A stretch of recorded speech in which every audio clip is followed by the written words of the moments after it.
Welcome to this next episode of the Love Your 9 to 5 show. My guest today is Dan Moyle. Dan is the inbound evangelist, which we will hear about some of Dan's unique take on inbound marketing, what that means, and the new way to market and marketing in a more effective way. Dan, thank you so much for taking some time and welcome to the show. Thanks for the kind welcome, Shmuel. I'm happy to be here, man. Okay, excellent. So before, I don't know you that well. I looked at some of your content and we had our little pre-interview talk. Tell us a little bit about where you are personally and a little bit how you professionally evolved to where you are right now. Sure. I work for a company called Interview Valet. It's a very small micro company. We're kind of like a PR agency, but for podcast interviews. And it's more than PR. We also coach our clients on how to do this whole podcast interview marketing world. The nice thing is, and why I love what you're talking about on your show is this inspiration thing of if you don't love your 9 to 5, how do you evolve? And so I work for the owner of the company. We're kind of like partners, basically. He calls me partner all the time, which is awesome. And so I got to get out of this corporate 9 to 5 gig into this almost an entrepreneurial world, although the company doesn't ride on my shoulders. So it's like this entrepreneur light life. And I love it, man. I love marketing. I have absolutely fallen in love with podcasting. I get to work with clients around the world, inspiring thought leaders who maybe have books they want to get out or some kind of a message to help make the world a better and more interesting place. So, man, I am absolutely blessed beyond all measure with what I'm doing right now. Wow. So it sounds like you kind of have the advantages of being the entrepreneur and you have that type of business mindset without the full responsibility, which is wonderful. Yeah. Tell us a little bit about where you were before you came to Interview Valet and kind of how you got to where you are right now. Yeah. Directly before Interview Valet, I was working for a mortgage company as the marketing director. And as much as I enjoyed it and worked with some great people, it was a great place to hone my skills and to make some connections. I mean, I got a chance to go to Boston, where I know you're from, to go to the HubSpot event inbound 7 years in a row. And so getting that kind of education and support from AmeriFirst was absolutely awesome. But I also had to go to a corporate setting, right? And do all these corporate, take steps and everything I did in order to get things approved or talk about budget and all this stuff. So I didn't have an entrepreneurial life at all. Corporate red tape. Yeah, there you go. Red tape. Absolutely. The 30-mile stretch between thought and action. Exactly. So yeah, so I was at AmeriFirst in this mortgage company doing marketing, and that's where I kind of earned the title of inbound evangelist because I love the inbound world so much, rather than the interruptive convince people that don't want to be convinced and try to get their attention. Instead, I want to earn the attention and keep it and help create raving fans. Before that, I was in the news business. Let me just jump in there for a minute before we get there. Can you define for us inbound versus traditional marketing? Yeah, absolutely. So to me, and there are great definitions from companies like HubSpot or content marketing is a different term that people use for inbound, and Content Marketing Institute has a great definition and everything else. But here's how I define it: inbound marketing is the new way of thinking of marketing as a way to communicate with your ideal customer through the channels that they're already in and draw them in with engaging, helpful, relevant content that helps make their life better. I'm not trying to convince, like if I go back to using as an example, if I go back to the mortgage company, I'm not trying to convince renters that all home buying is better than any renting at all, and that they need to get out of that. And I'm just trying to change their mind. Instead, inbound focuses on when that renter begins to think about, gosh, I don't want to rent all my life. How do I buy a house? I don't even know where to start. And they go searching for it, whether it's through search engines, through Google, or whether it's through social media or just word of mouth. We want them to find us, right? And so that's the world of inbound marketing, bringing those customers to you when they're ready to start thinking about you. So traditional marketing, okay, I'm just trying to process this. So traditional marketing, let me go to my world, right? Let's say nursing home care, Yeah. right? As a nursing home administrator. So if we want to market our facility, we have to market either to potential clients or to our hospital partners, and we have to convince them to sell to us. In other words, to send their patients to us or to choose us as their healthcare provider. So I guess that would not be the inbound marketing. That would be walk in with a plate of donuts. We're here from whatever facility. I won't name it on the air, but we're here from this facility. And next time you have someone, remember we're the ones that brought those donuts. Send us your Yeah. patients, as opposed to inbound. And I might be saying this wrong. That's why I'm trying to process this. As opposed to inbound would be that we provide those case managers so much guidance, education, knowledge, and support throughout any interaction that we have with them. And maybe we find where they go for their support and where they go for their knowledge and where they go when they need help. And we're there being that supportive resource that they're looking for. And then naturally, when they need us for what we really provide, or what we, our money-making service, in this case would be care, they'll say, oh my goodness, these are the ones who are so helpful and they're so innovative and they're always helping. It's just natural we should send to them, even without necessarily looking at the features, benefits. They just want to work with us. Is that kind of... Shmuel, you hit the nail on the head, man. That's exactly it. Yeah, awesome. the plates of donuts, let's see, where are those case managers spending their time? We better buy advertising on these shows, or we better, this trade magazine, and just put our picture up there with no value and that kind of thing. Yeah, that's your traditional advertising and marketing. And yeah, the helpful side of things, education and that kind of thing, support. Perfect example, man. Well, okay, you know what? Let me hold my questions for later. So where were you? You said before that you were in the news media. I'm going to write down what my thought. Go ahead. Yeah, no worries. Before marketing, I was in TV news production. I was a morning show producer, which basically, if people don't know that, basically that's the person who stacks the show. They pick the stories that go on the morning news. They schedule guests. They write all the scripts. So I was doing a ton of writing. Within that career for almost 10 years, I had also been, a videotape editor. So I would edit the stories that went on the air. I had been other forms of producer and writer, multimedia producer. I was a photo journalist in training.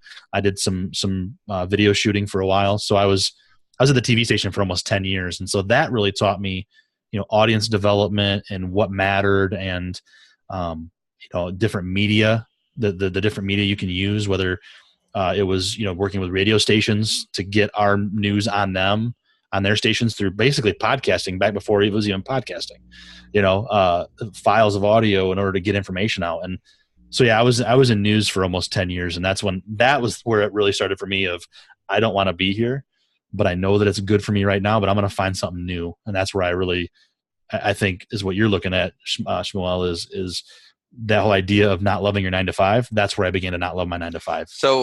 So for some people, they would feel fortunate because, we always look at anyone involved in media as somewhat of a celebrity, no matter what level it's on. And you actually have the opportunity, to decide what will be on the morning news, which may not be the most exciting part of the news, but still you definitely had an integral part in making all that happen. And all the other facets that you just described, they sound really exciting to the average person who's not involved in the industry. And it seemed like for a while that worked for you. So what was the shift? There were a few things that happened. One of them was probably the same story with a lot of people. Management changed.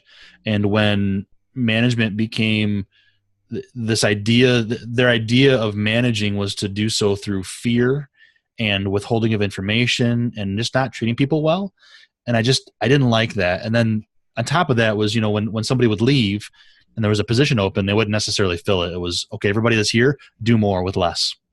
And it just became this trying to, squeeze blood from a turnip, right?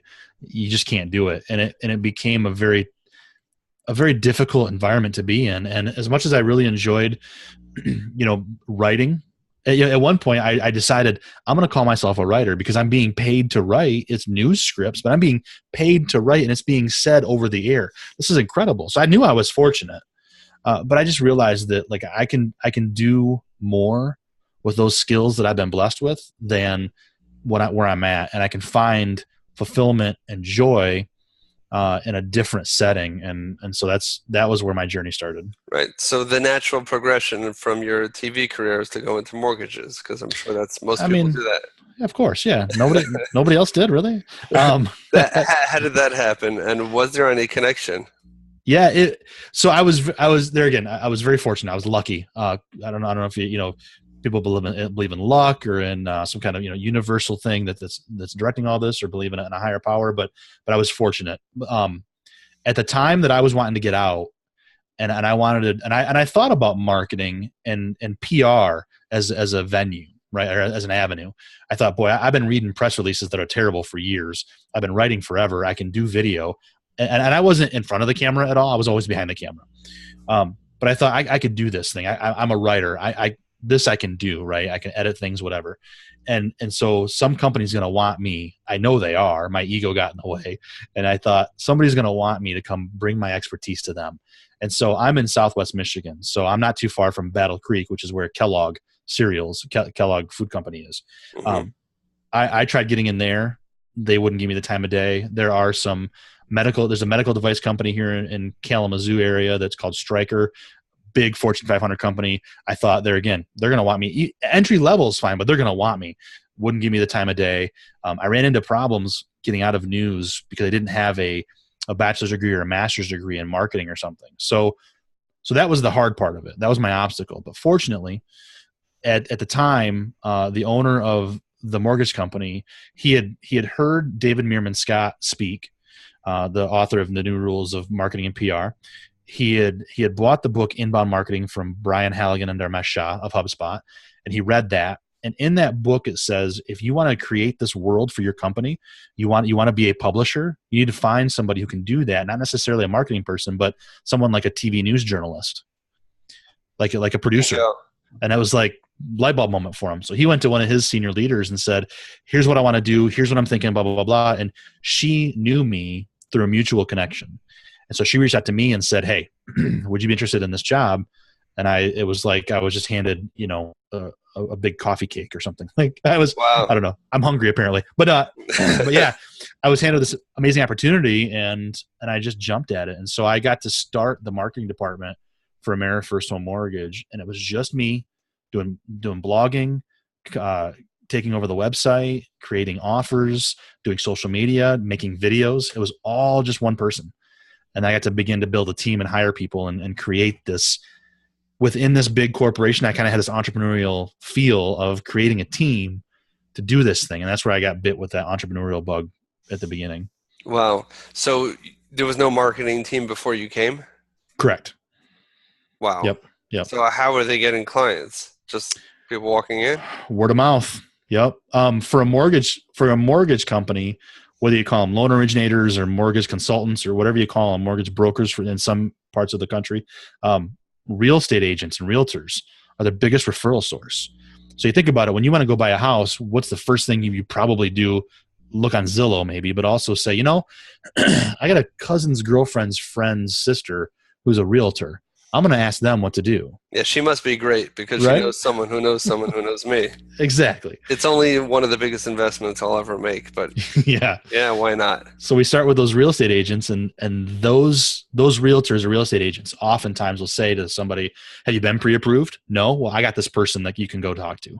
I got a gal, I got a guy, whatever it is. And that's when you get that referral. So that was their biggest source. Yeah. Nice.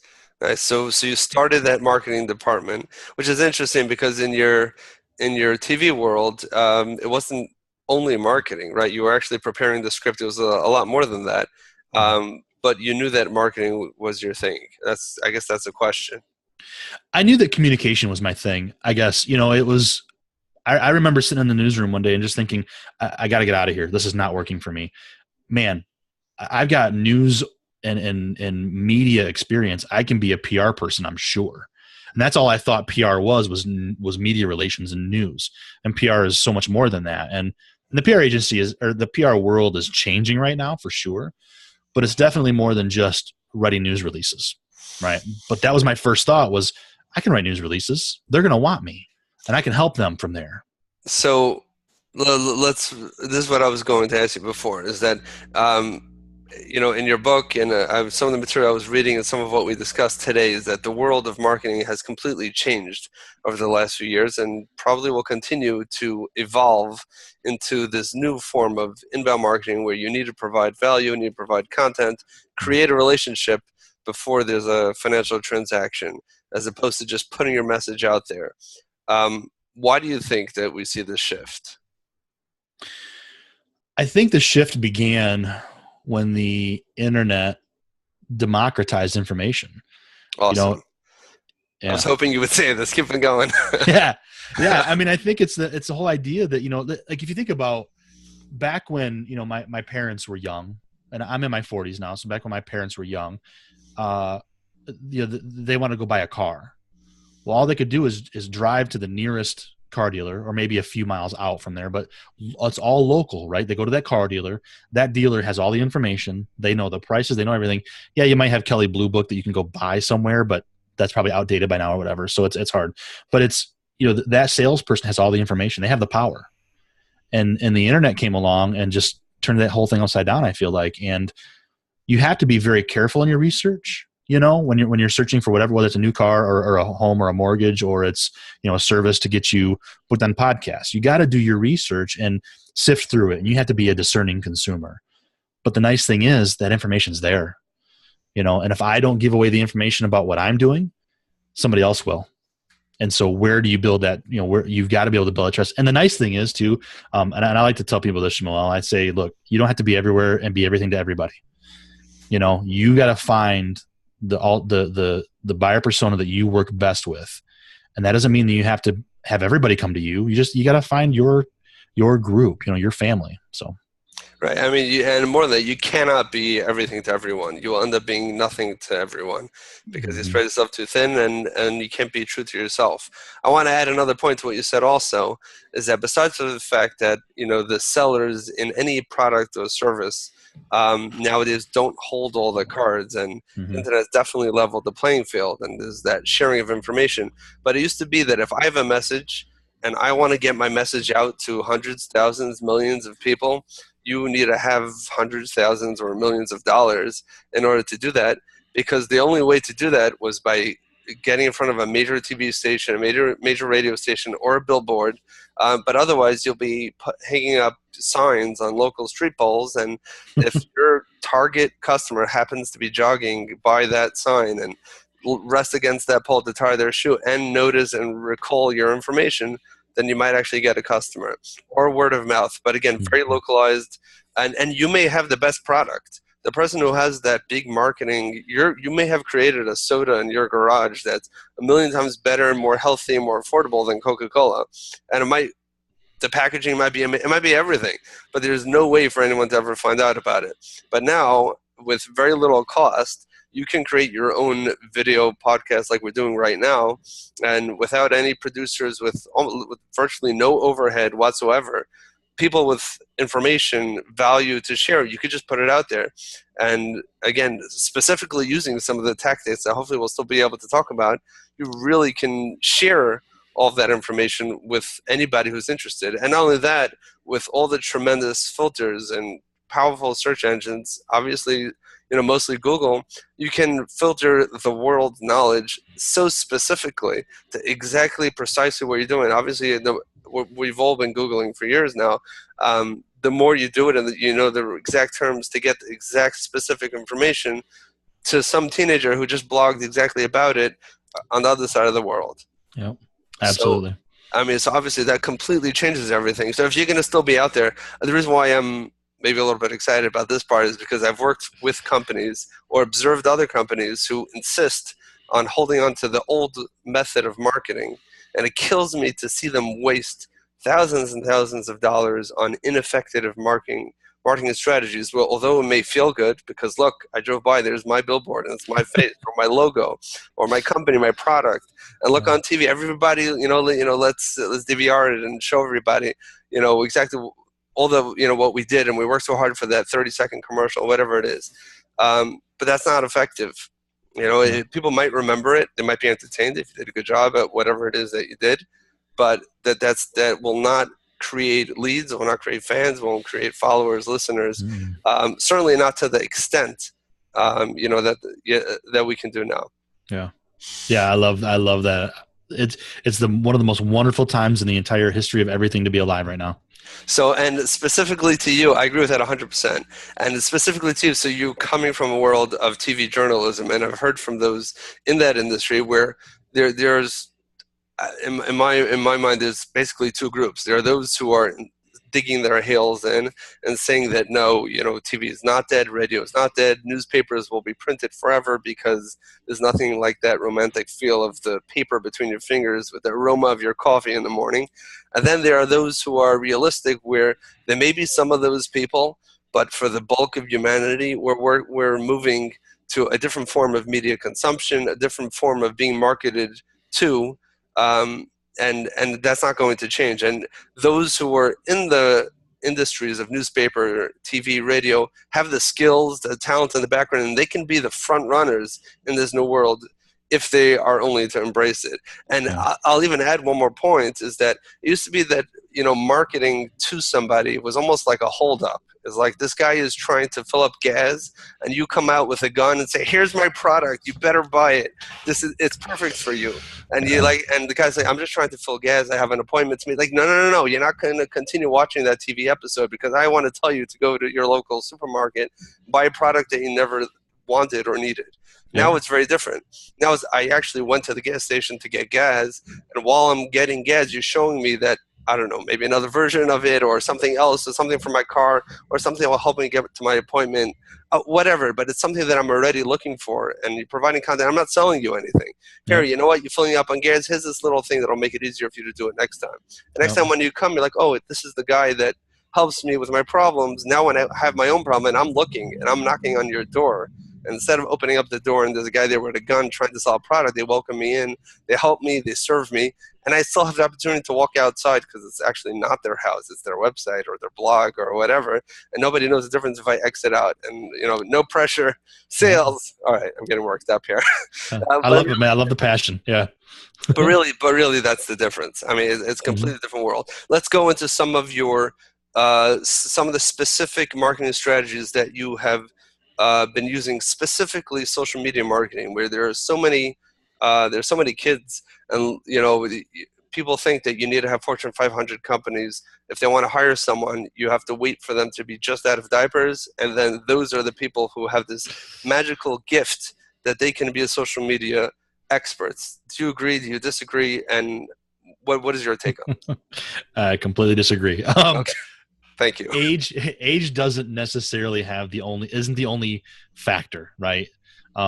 Certainly, the age can be a factor, but it's not the only one. And here's the thing, man. If you've got a product and you've got a store with a door open, do you want to have the intern taking care of every single order that has no business experience? Do you want the intern who is just fresh out of college or high school or whatever, making business decisions for you and talking to every single customer?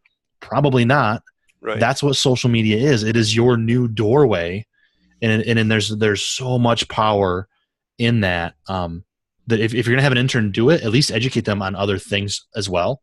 Here's a great example of this, right? So I had a person working for me at the mortgage company, and I had charged them with taking care of the social media for us and for a bunch of our branches out in the world. We had 50 branches across the country.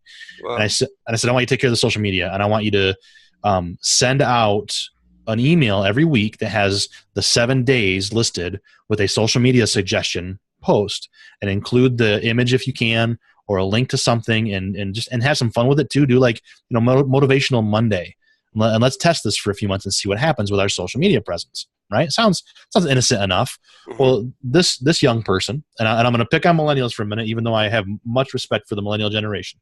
But this young person had is that a politically correct way of referring to millennial? I think so. Okay. I mean, technically I'm Gen X, but I'm also pretty millennial focused, I think, in a lot of my behaviors. But the problem was this young person had almost no business experience and didn't think with much common sense. And I don't think that's necessarily an age problem. That's just an experience problem and a maturity problem. And so this person decided to go to a sarcastic website to find motivation. So it's more like demotivation. And I'll never forget it, man. I sat on to Facebook one morning and I saw one of our mortgage consultants had posted a meme that said the quote, "You miss 100% of the shots you don't take."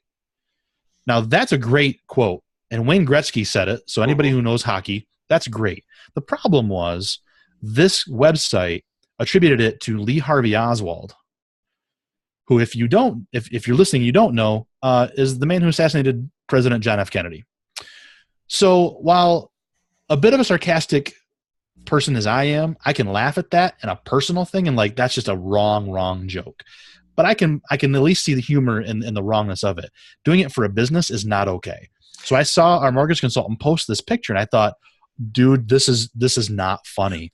So I called him and I left the voicemail and then he called me back. He's like, man, I don't even know what you're talking about. Somebody must have hacked me. And I said, nobody hacked you. This is from your, like, there's no way. I traced it back and the young man who sent out this email, that's where he was finding that information. He sent out this sarcastic, not funny joke, and it almost, I mean, it could have been disastrous. Fortunately, nobody saw it. It didn't go viral, but that could have cost us. Take that down. Now that could come from inexperience. That could also come from a lack of knowledge. Yep, absolutely. And like, so I think that was the guy who originated it, right? And look right. How inspirational. Yeah. Who's Lee? Who's that? Yeah. Which team was he on? I know he was a hockey player. Just know which team. So, yeah, I mean, I think that's just one of those things that you've got to have somebody at the seat of your social media who has experience and knowledge or who at least thinks about those kinds of things. And so certainly a young person can do that. A 20-year-old can, but it's pretty unlikely. You've got to have somebody there who gets some business, who has some business acumen, who understands the ramifications. Okay, now let's assume there's a lot of hype about social media marketing. If you've ever been on any social media challenge, any social media website, Facebook, Twitter, Instagram, you for sure came across certain people who claim that everybody in the world should be starting social media marketing agencies and promising you how you'll be making 6- and 7-figure incomes doing so in just a short amount of time. Just click below and get my book, my program, my whatever it is, and you have a million testimonials of other people who are standing in front of, without getting too specific, but there's a lot of hype and misinformation out there about this. So is it as simple as some people portray it, and what does effective social media marketing look like? And I'm stacking the questions here. Yeah, I mean, I think first of all, I want to kind of attack the first side of this. I have some friends who are social media marketers or who use social media in marketing, and this is by no means a disrespect to them. But here's my first step in this whole discussion. I don't believe in social media marketing as a strategy. Okay, you don't have a hammer house builder, right? You have a house builder who uses different tools in building your house. They use hammers, they use saws, they use screwdrivers, they use drills, whatever. So having a whole strategy behind one tool, I don't think is very wise. Now, with that said, I think using social media for marketing with other tools is absolutely beautiful, and I've seen people do it very well. So I think this whole idea of just social media marketing, I think misses the point. Before we get to the second part of the question, I love what you just said, because people are business owners many times, or people in a position to make those level decisions, hear everything about social media, may not fully understand it, but like, this is something that we must use because this is the way all the new guys are making tons of money. And you just explain it's a hammer. Yes, I have a hammer in my toolkit when I build my house, but no, I don't hammer. I'm a builder. So that's awesome. Now, what does effective social media marketing look like? So I want to tell a story about a friend of mine who I think is doing some amazing work right now. So there's a company called Impact Branding and Design out of Connecticut, and Stephanie Castevens is their community manager. And Impact has this group called Impact Elite, and it's not just Impact users or like clients. It's people who are interested in marketing, and they get together, and it's thousands of people strong. It's a pretty good sized group.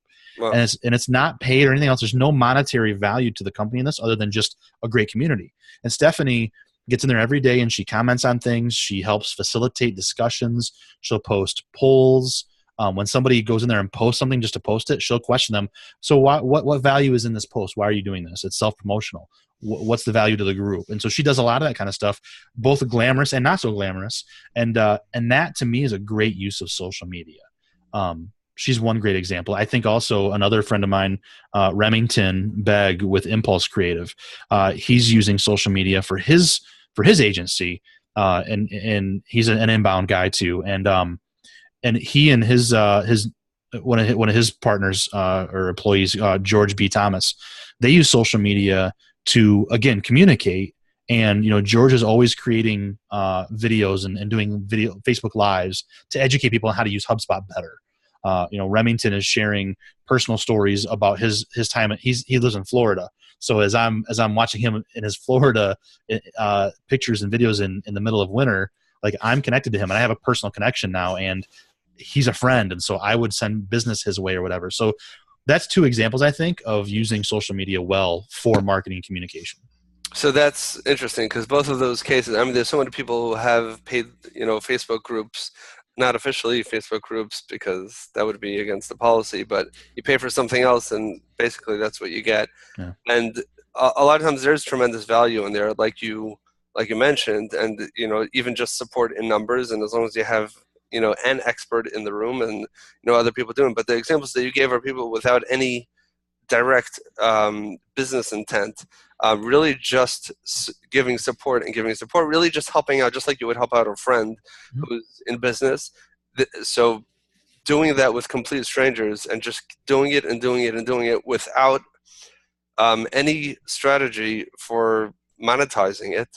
I guess you're saying that itself, just, people know that you're someone who gives value, you're someone who they can turn to when they need help with certain specific issues, and they feel comfortable. They develop a relationship with you, and I guess the business will follow. Is that correct? Am I getting it? Or do yes, you need a little bit more of a structure somewhere further down the line? I mean, I think there's definitely a strategy behind what each of those examples are doing, but it's not necessarily give me money and I'll give you value. It's, I'm going to build value for you, and then you'll eventually work with me. Now, I say eventually, but here's the thing: you can't just sit back and hope for the best, right? You have to go after it. You still have to be able to close. You still have to be able to have systems in place to help people make that decision to do business with you. It's not just a bunch of unicorns and rainbows and like, oh, sure, I made this group and people are there and now I'm rich or whatever. Like, it still takes work. It still takes strategy, and it still takes some kind of, I guess you could say, old school tactics of closing and communicating. So I'm not afraid of that side of it, but it definitely value upfront and community, because we do business. People do business with people they get to know, like, and trust. Okay, so what would you say to somebody who is perhaps they have value to share and they're starting to share information through whatever channels they are, and they're starting to create this, but they have no idea how to ever monetize this? And I've seen people who have been giving away tons and tons of free stuff, and perhaps they're at a point where it's taking up enough of their time that if they're not getting some form of compensation somewhere, that they just can't keep on going on forever. Oh, yeah. How would you go about trying to find a way to monetize it without being the guy with the mask over the face and the gun and saying buy my product? Of course, it always depends on the product or service that you're offering, but I think a lot of times what it comes down to is seeing yourself as that guide or that coach, right? So if you have products to sell, you're going to have to bring value to the people that have the problem that product solves, right? I didn't say that the best way, but if I solve your problem, I got to bring you value. If I have a service, I'm going to solve your problems. I have to bring you value. And so I think you have to position yourself as the expert in that world, whatever it is that you're doing, whether it's a product or a service, right? So let's say, for instance, if we have a service. So I started a podcast earlier this year because I just wanted to. I want to interview storytellers, whether they're writers or podcasters or filmmakers or whatever, and I want to help other people tell better stories, because that's what I love about marketing. So I started that podcast. I have no monetization plan at all. But what it does is it positions me as a thought leader in the storytelling industry. And someday what I may be able to do is turn that into speaking gigs or consulting or coaching, that kind of stuff. Right. And so to monetize it someday, now I have a long-term vision for this. I'm fortunate that I have a job that I love. I love what I do with Interview LA, but I want to position myself for someday. Right. And so someday I can look at myself as a business or marketing consultant, marketing strategist. So that's the example that I would use, is that you've got to think of yourself as that kind of a guide and mentor and coach, and be able to monetize it that way in the future, rather than just like, hey, I'm going to change time for dollars. You don't want to do that. Right. So by observing a lot of these thought leaders and experts, it used to be experts meant you went to college and a PhD and you had a successful practice and you're 60, 70 years old and now you're an expert. Now you're an expert because you watched some YouTube videos, you Googled and you spent some time and you actually know more about it than the average Joe. You know, you always need to stay one step ahead, but then you're the expert. And there's some truth to that. You know, there is some truth to that. But now, sometimes I kind of wonder how genuine this really is when you see not everyone, but so many people who are podcasting, who are blogging, vlogging, and sharing real content and value. Many times, in my opinion, it looks like almost too many times, their monetization strategy ends up being, so now that I'm the expert, pay me for further services as a consultant, as a coach, as an online course. I don't know. Do you feel like that's maybe pushing it too much? Is like, now that you're in with me, anything I sell you, you should kind of buy. Or maybe that's a natural evolution, I should say, of the sales funnel, which maybe was intentional, maybe it wasn't intentional, but now that we have this relationship, it makes sense that you should be purchasing these things from me. I mean, I think it goes back to consumer discernment, right? You as a consumer, if you are in that world with that person who's doing that, if red flags go up and they don't seem like they're legit, then don't do business with them, right? We have to sift through the BS to get to the good stuff, right? And so I don't see anything wrong with the idea that I've educated. I say I as in a general sense, not me personally, but I've educated myself through different channels, not just university, right? I've educated myself through reading books, through the fact that I'm just a catalyst to ideas, whatever this is. And so now I bring this value as an expert. The expert just means that you know more than the average person about that subject. And so how much do average people know about the thing that you're trying to become an expert in? If you know a little bit more than them, you can help them. And if you help them and they're making money by how you're helping them, or they need that service or whatever, there's nothing inherently wrong with charging money for that. Right. So, but yeah, as consumers, we have to just be discerning. Right, and that's the other thing we mentioned, is that ultimately the consumers will decide if what you're providing has value. If people are buying, then that means that you're providing something that's valuable, that they'll exchange their hard-earned dollars for your information or service or product or whatever you're doing. Yeah. I know in your book you talk about, I don't even know if I'm pronouncing this right, the DCAR or DCAR, those right attributes. I didn't see it in your book yet. Can you share with our listeners what that means? So I took that from the idea of it began with the Inbound Marketing book from Brian and Dharmesh. I believe that finding this new marketer, you need to find someone who is a digital citizen, which means that they understand the digital world very, very well. You don't have to be a native. Digital natives would be like millennials, which is fine. Nothing wrong with hiring a millennial. But they don't have to be. A digital native can be someone from Gen X or a baby boomer who has lived in the digital world for a long time and understands it, truly understands it. I've worked with some folks who are, I'm in my 40s now. I've worked with folks who are in their 50s who are digital citizens. They get it. So that's number one. Someone who's creative. You have to think outside the box. It can't just be the next step, the next step, the next step. They have to be creative, and they have to be able to either, write in some way, use creative energies, for graphics, for podcasting, for whatever. They have to be creative. You have to have an analytical bent, right? In the digital world, you've got to be able to be analytical and think about things and measure things and understand analytics and that kind of stuff. And then they have to have reach in some way. Whether they have a little bit of reach they can build on, or they understand how to build reach. Reach has to be part of that discussion of, if I hire somebody for my digital marketing and they have no Twitter presence, no presence on LinkedIn, they've never heard of Instagram, we're done here, right? Like, you've got to have some reach. Now, what does reach look like? Numbers can vary depending on your threshold. And of course, numbers can be bought, that can be fudged, but you've got to have an understanding of that. So I think finding that digital marketer has to be a combination of those factors, and you can weigh each one differently for your particular situation. You may find somebody who's very analytical, but who isn't as creative, but they're still a great fit. Okay, great, no problem. Or someone who's very creative, who doesn't have the analytic bent, you can find tools for analytics, right? But that DCAR idea is what I kind of figured. Nice. Like, you need that. Interesting. So again, this it should say. I don't like when people say, "Oh, I don't get the online marketing thing. I don't get the digital media thing. It's not for me. Those are for the high school kids." If you even take away the D, I like the fact that DCAR is separate. Someone who's creative, analytical, I guess the D and the R kind of go together, right?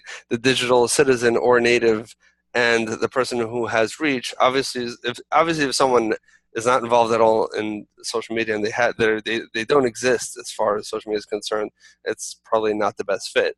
But really, the raw skills is the creativity and the analytical ability, and then the experience and the learned skills. The learned skills really is the digital citizen, and then the reach is almost almost measuring to what extent this person really is a digital citizen. That's kind of what it is, and then you have the ability to use the skills to be successful. Yeah. Excellent. If there's, again, I know it's late, we took a lot of your time, and I'm going to try to wrap things up a little bit, but if there's any one particular book, I know you have your ebook, and we'll definitely put a link to that in the show notes.